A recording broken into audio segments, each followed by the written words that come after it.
నమస్తే, welcome to dot news. సిద్ధం సభలతో జగన్ కు జై కొడుతున్న ప్రజలు చంద్రబాబును మాత్రం నైనై అంటున్నారు. రోజు రోజుకు జగన్ తన బలాన్ని పెంచుకుంటూ పోతుంటే చంద్రబాబు మాత్రం తన బలాన్ని కోల్పోతూ టీడీపీ భవిష్యత్తును ప్రశ్నార్థకం చేస్తున్నారు.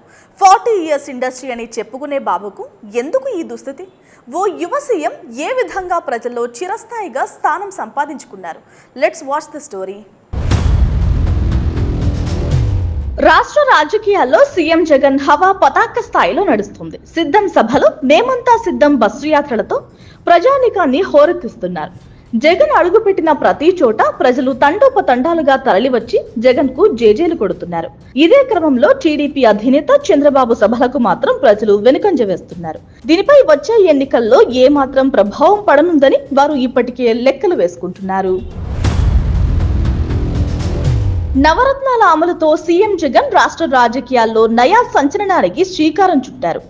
అర్హత ఉంటే చాలు సంక్షేమ పథకాలు ఇంటికే నడుచుకుంటూ వచ్చేలా చేశారు. ముఖ్యంగా ప్రతి నెల 1వ తేదీన సూర్యుడు ఆలస్యంగా రావచ్చేమో కానీ ఆసరా పెన్షన్లు మాత్రం ఇంటికి సూర్యుడి కంటే ముందే వచ్చేలా చేశారు.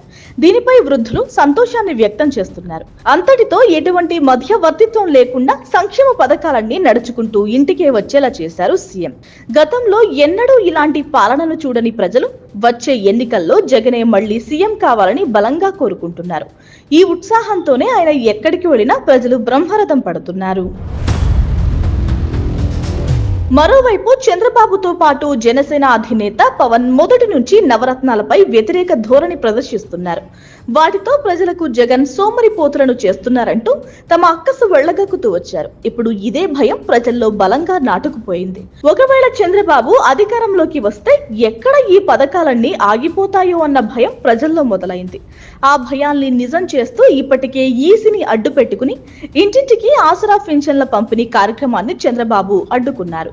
దీన్నే గొప్ప విజయంగా ఆయన అనుకూల మీడియా వర్గం పుంఖాలుగా కథనాలను వండి వార్చింది.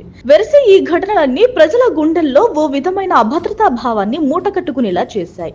అందుకే ప్రజలు మళ్లీ ఎలాగైనా సీఎంగా జగన్ ను గెలిపించాలని ఆయన అడుగులకు మడుగులొత్తుతూ మేము సైతం అంటూ కదం తొక్కుతున్నారు.